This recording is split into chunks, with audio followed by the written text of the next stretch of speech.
Budget అంటేనే వేతన జీవులు, పెన్షనర్లు, సామాన్యులు, గృహిణులు, వ్యాపారులు చాలా ఆసక్తిగా ఎదురు చూస్తూ ఉంటారు ఇన్కమ్ ట్యాక్స్ మినహాయింపుల గురించి. కానీ ఈసారి స్లాబుల్ని యథాతథంగా ఉంచారు. అండ్ ఎంజీ రావు గారు, ఈ బడ్జెట్ 2026-27లో జిఎస్టీ పరోక్ష పన్నుల్లో వచ్చిన మార్పులు అండ్ ఈ స్లాబులు యథాతథంగా ఉంచడానికి గల కారణాలు ఏంటి, దాని మీద ఎక్స్ప్లెయిన్ చేయండి. ఎస్ అండి, ఇప్పుడు ఇన్కమ్ ట్యాక్స్కి సంబంధించి ఎన్నో ఎగ్జామ్షన్స్ వస్తాయి. మ్యాక్సిమం ట్యాక్స్ 24 లక్షలు మించితే 30% ఇన్కమ్ ఉంది, దీన్ని తగ్గించడానికి ఎన్నో డిమాండ్లు ఈ ఫైనాన్స్ మినిస్టర్ ముందు, నిర్మలా సీతారామన్ గారి ముందు పెట్టడం జరిగింది. తర్వాత జిఎస్టీకి సంబంధించి కూడా ఎన్నో డిమాండ్లు పెట్టడం జరిగింది. కానీ ఇప్పుడు బడ్జెట్ ప్రసంగం తర్వాత ఒక రకంగా చెప్పాలంటే ఇది చేదు వార్త, గుడ్ న్యూస్ అనేది ఇంకా పూర్తిగా చెప్పలేం. ఎందుకంటే అంతకు ముందు మనకి 7 స్లాబ్స్ ఉండేయండి ఏది ఇన్కమ్ ట్యాక్స్లో. కానీ ఆవిడ ఏం చెప్తుందంటే new IT code, new income tax code అనేది పార్లమెంటులో నేను ప్రవేశపెట్టబోతున్నా.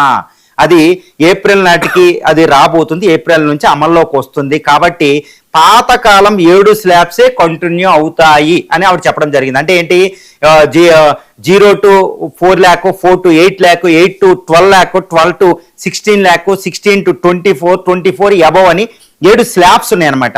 24 lakhs దాటితే 30% ఉండేది. ఒక 4 lakh వరకు ఏంటంటే మనకి 0 ఉండేది.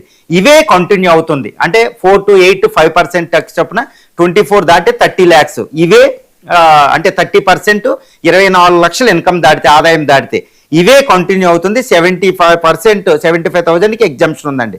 అంటే 12 lakh వరకు ఎటువంటి ఏది వేతన జీవులకి 12 లక్షల వరకు, అంటే 75,000 కలిపితే 12,75,000 వరకు ఎటువంటి ఇన్కమ్ ట్యాక్స్ లేదు. అంటే మంత్కి 1 లక్ష చొప్పున అనేది ఇప్పటికీ కంటిన్యూ అవుతుంది. అంటే కొత్త ఐటీ కోడ్ వచ్చిన తర్వాత కొత్తవి విధిస్తా. అంటే ఏంటి, ప్రస్తుతానికి ఇన్కమ్ ట్యాక్స్ ఆదాయపు పన్ను ఏది ప్రత్యక్ష పన్ను విషయంలో ఎటువంటి మార్పు లేదు అనేది ఆవిడ చెప్పకనే చెప్పేసిందండి.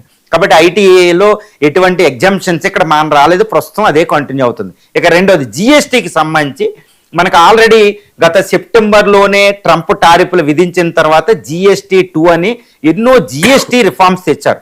అంతకు ముందున్న స్లాబ్స్ అన్నీ తీసేసి కేవలం 3 స్లాబ్సే విధించారు. ఇప్పుడు అదే కంటిన్యూ అవుతుంది. అందులో జిఎస్టీకి సంబంధించిన 5% ఒకటి, 18% ఒకటి, 40%.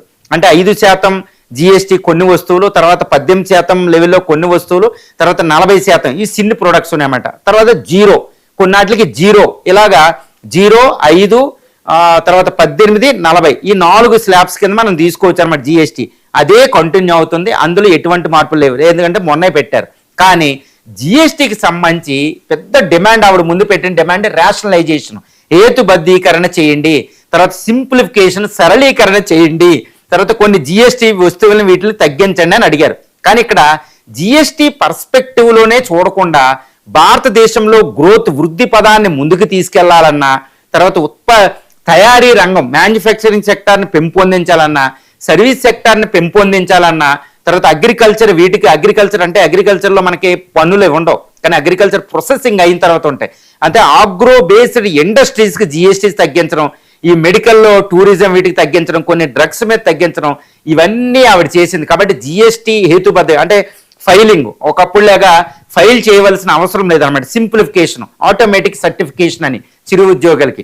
ఈ విధంగా జిఎస్టీకి సంబంధించి హేతుబద్ధీకరణ అంటే ఒకటి గుర్తుపెట్టుకోవాలి, జిఎస్టీ అనేది అంటే ఈ పరోక్ష పన్ను, ఇండైరెక్ట్ ట్యాక్స్ అనేది చాలా సంక్లిష్టంగా ఉంటుంది, కాంప్లెక్స్గా ఉంటుంది. కాబట్టి జిఎస్టీ అమల్లోకి వచ్చిన ఇక జిఎస్టీ రిఫార్మ్ అనేది ఇంకా ప్రాసెసింగ్ అనమాట, జరుగుతూనే ఉంటుంది. ఒక అద్భుతం అనమాట ఈ రేషనలైజేషన్ అనేది మొదలుపెట్టింది. అంటే ఏంటి, ఫైనాన్స్ మినిస్ట్రీకి అర్థమైంది ఏంటంటే ఈ జిఎస్టీ ఫైలింగ్ ఒకటి, తర్వాత రిఫండ్ ఒకటి, క్లెయిమ్స్ ఒకటి, దాని లీగల్ లిటిగేషన్స్ అనేవి చాలా చాలా సంక్లిష్టంగా ఉండి ఎన్నో లక్షల కోట్ల జిఎస్టీలు ఇరుక్కుపోతున్నాయి. వ్యాపారులకి వెనక్కి కొత్తలేదు, గవర్నమెంట్కి కొత్తలేదు, కోర్టుల్లో కేసులు, వాటిని సింప్లిఫికేషన్ చేయడం వల్ల ఒక అద్భుతంగా జిఎస్టీ సరళీకరణ అవుతుంది అనేది ఒక అతిపెద్ద మెజరు ఈ బడ్జెట్ ప్రసంగంలో చాలా చాలా ఇవ్వడం జరిగింది. కాబట్టి ఐటీ జిఎస్టీకి సంబంధించవలసిన వస్తే ఐటీ విషయంలో ఇంకా కొంచెం తగ్గే ఉంది. ఈ సంవత్సరానికి అయితే ఇది కంటిన్యూ అవుతుంది. జిఎస్టీకి అయితే GST 2 రీజ్గా వచ్చింది, మొన్నే తగ్గింది. కాబట్టి ఇంకా సరళీకరణ, హేతుబద్ధీకరణకు అత్యధిక ప్రాధాన్యత ఇస్తూ ఉంటారు. ఎందుకంటే జిఎస్టీ కౌన్సిల్ అనేది పీరియాడికల్గా మీట్ అవుతూ ఉంటుంది. బడ్జెట్లోనే చెప్పాల్సిన అవసరం లేదు. జిఎస్టీ కౌన్సిల్లో మేము ఇంకా చర్యలు తీసుకుంటామని ఆవిడ ప్రకటించడం జరిగింది. రైట్. ఇక ఎంజీ రావు గారు, మన దేశం వ్యవసాయ ఆధారిత దేశం. జనాభాలోని 45% వ్యవసాయం మీద ఆధారపడుతూ ఉంటారు. I mean 55%